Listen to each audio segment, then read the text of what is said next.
Hello, everybody. It's June 7th, Wednesday. Topic I want to talk about today is empathy and how you react to others. Um, One thing as I was growing up, my dad always said, "You better have a great work ethic and you better have respect for people, because those two things will take you a long way in life." And I think it helped me as I was wrestling to have that work ethic as far as for preparation for my matches and being able to help me as an adult and when I do work. And I know I have a great work ethic and showing up on time, being responsible, but that should all be given. But obviously, you'd be surprised some people don't do that. But there's one thing I've noticed that sometimes when people talk to you, and sometimes it's negative. I've always tried to respond in a positive way because I don't like people getting into my head.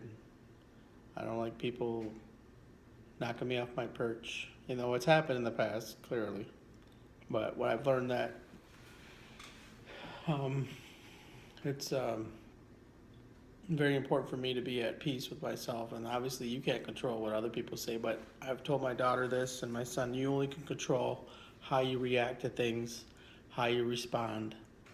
And because obviously, a lot of people like to put wood in the fire and like to create drama, but I am so dramaless. I do not like it. I do not endorse it. But obviously, I've always said that it takes two to tango. You know what I mean? My dad always told me it's the easiest thing you can do is ignore somebody because it takes two people to argue. But you'd be surprised. Some people argue with themselves.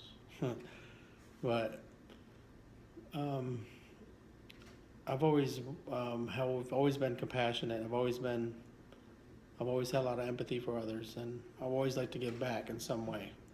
Even when I was working at Christa Ray, I love that job. I love serving my community. I love um, just at the end of the day, that you know that you've done something and that you made a difference. And I can I'm searching now for that thing to do. I mean, God has a plan for us all, like I've said before. But I think that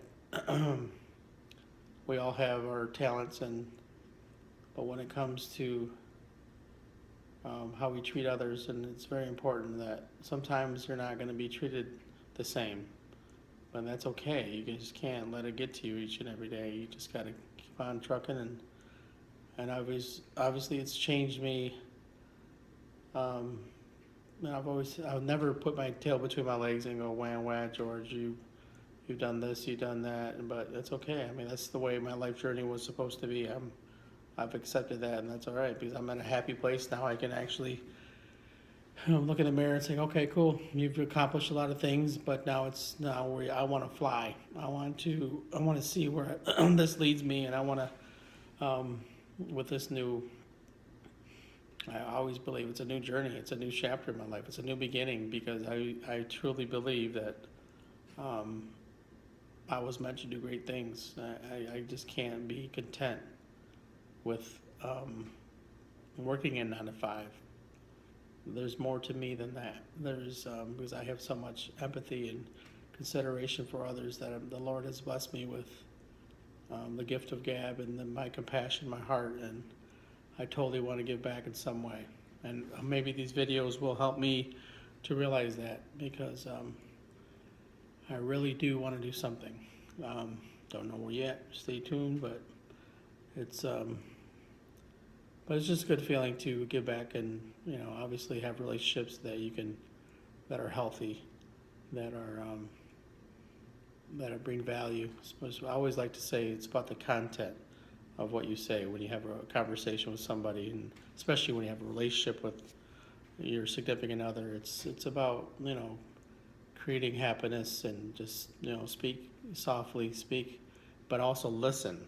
You have to have the capabilities because I like to talk and sometimes I do interrupt, and I apologize to all my friends out there who know that of me, but that's something I am working on. And but I feel like I'm more patient now. I think patience is a good thing too, is to have.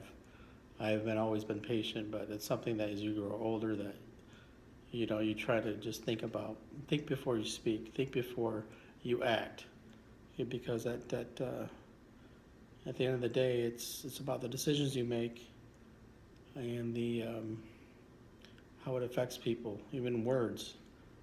Obviously, people have been in relationships, and the worst thing you can do is downgrade your significant other, and basically you got to prick them up. When she's down, you always got to be there for her or him. But I am just super blessed to be a part of my kids' lives more, my grandkids, and be able to give back to them more. And it's not just materialistic things. It's like, I think I'm creating these videos, and I told my daughter this, is that someday she can look at this and then, because there's so many things that she doesn't know yet, and my son and my youngest daughter, Elisa, that they're just entering this life, and there's so much that I've been through, good and bad, that I want to share with them. I don't remember everything my parents said to me, but obviously there's a lot of things that stuck. But the most important things is basically to, like I said, have a great work ethic, and then have respect for others. My mom told me I told her one time, Mom, why am I so sensitive? I hate being sensitive. And she goes, that's like a double-edged sword, because sometimes you feel more than most and you give more than most, which is true, because sometimes those words would lash out, whether it be from friends or family that you you just hold on to, and it created the animosity and that gut feeling that you have, which I didn't. I don't hold things inside. I forgive very, very quickly, even though things don't go my way, but it's okay.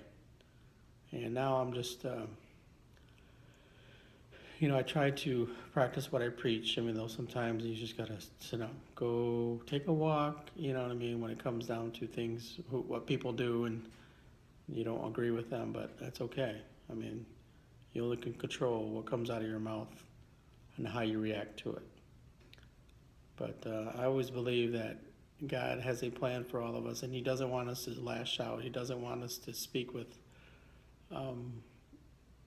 vulgarity and putting people down, because I tell you what, that's, physical. If you do something physical to your spouse or whatever, that's even worse when you do something verbal. But I would just, and that's why I always said it's about knowing what kind of relationship you're in, and you have control over everything. You have control whether you want to be in that relationship. And I always told my daughter, create your independency, because there's no man that's going to try to have that hanging over your head, because you have control of your life.